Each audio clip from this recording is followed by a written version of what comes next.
अगर आपके दांत हिल रहे हैं तो आपको परेशान होने की जरूरत नहीं है, उसका एक इलाज मौजूद है। लेकिन ये दांत हिलते क्यों हैं और इलाज कैसे होगा, ये मैं आज आपको बताऊंगा डिटेल से। और आज देखें, दांत हिलना, इसको हम टूथ मोबिलिटी भी कहते हैं। इसकी जो वजूहात हैं पहले वो शेयर कर लेते हैं, बल्कि उससे भी पहले हम ये पहले डिस्कस कर लेते हैं, क्योंकि मेरी आदत है कि पहले मैं उस वजह को जरा देखता हूं कि दांत हिलता क्यों है। ये पहले हम शेयर कर लें कि दांत क्यों नहीं हिलता और फिर हिलने क्यों लग जाता है। पहले इस चीज को जरा देख लें, फिर हम वजूहात की तरफ जाएंगे कि फिर क्या क्या वजूहात हैं जिनकी वजह से दांत हिलता है। सबसे पहले तो दांत एक स्ट्रक्चर है, एक ऑर्गन है जो हमारी हड्डी के अंदर मौजूद है, जिसको हम एल्वेओलर बोन कहते हैं। और ये हड्डी के साथ डायरेक्ट कनेक्टेड नहीं है, ये एक लेगामेंट्स के थ्रू, बहुत ही बारीक लेगामेंट्स के थ्रू अटैच्ड है, जिनको हम पेरियोडोंटल लेगामेंट्स कहते हैं, पीडीएल कहते हैं जिन्हें। अब उनके साथ जब ये अटैच हुआ है बोन के साथ, तो वो क्या है, वो फ्लेक्सिबल है।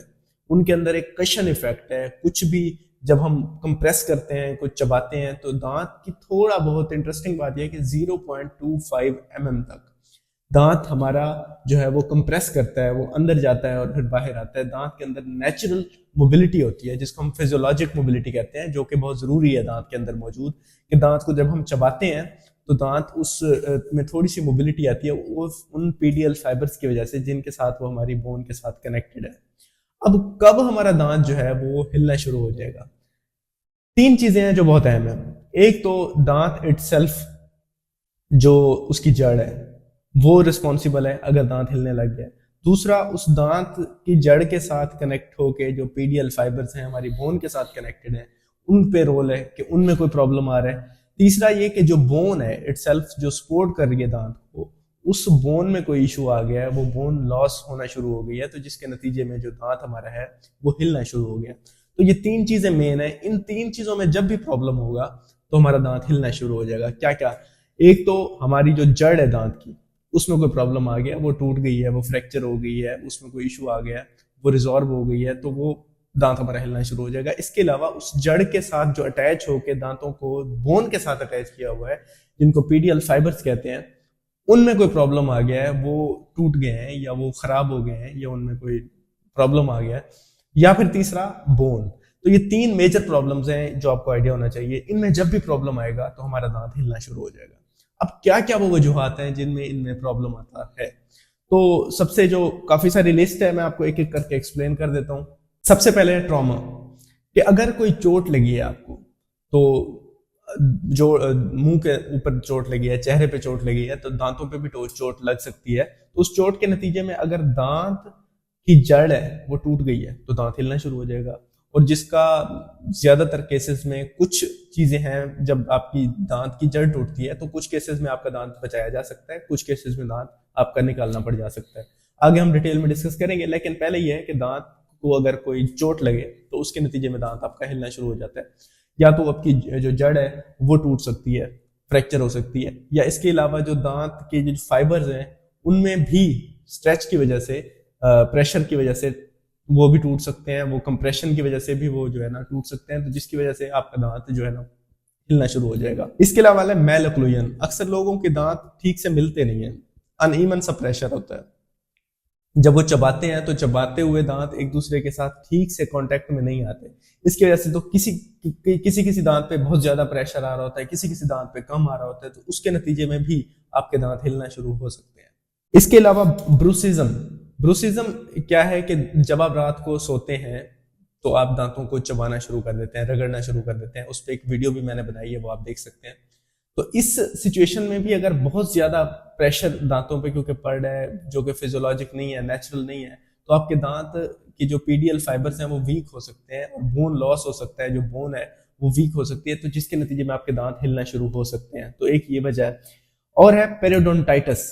पेरियोडोंटाइटिस को मैं बड़ी डिटेल में कई दफा डिस्कस कर चुका हूँ। ये गम डिजीज जिसे हम कहते हैं, मसूड़ों की बीमारी जिसको हम कहते हैं, इसमें यह है कि आपके मसूड़े जो हैं वो खराब होते हैं, और मसूड़ों के बाद जो पीडीएल फाइबर्स हैं वो भी हमारे जो है ना खत्म होना शुरू हो जाते हैं, तो दांत हमारा हिलना शुरू हो जाता है।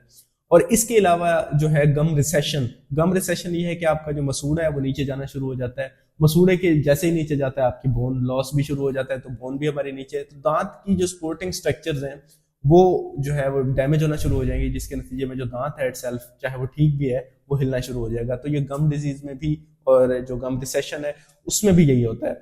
इसके अलावा आपके हड्डी के कुछ जो है वो ट्यूमर्स हैं, कुछ पैथोलॉजीज हैं जिनको हम कहते हैं, कुछ आपके ओरल किस्म का ओरल कैंसर हो सकता है, जिसमें आपकी हड्डी का कुछ हड्डी के अंदर कोई भी अगर कोई प्रॉब्लम है, जिसमें कोई ट्यूमर हो सकता है, कोई रसोली हो सकती है जिसको हम कहते हैं, तो जिसके नतीजे में भी आपके दांत हिलना शुरू हो सकते हैं। तो इसलिए इसको जरा आपने चेक लाजमी करवाना है। अगर आपको दांतों को हिलना शुरू हो गए तो आप लाजमी चेक कराएं। बाज़ एक्सरे में देखने पे पता चलता है कि अंदर बहुत बड़ी रसोली है, तो हड्डी तो खत्म हो रही है, तो इसलिए दांत हिलना शुरू हो गए।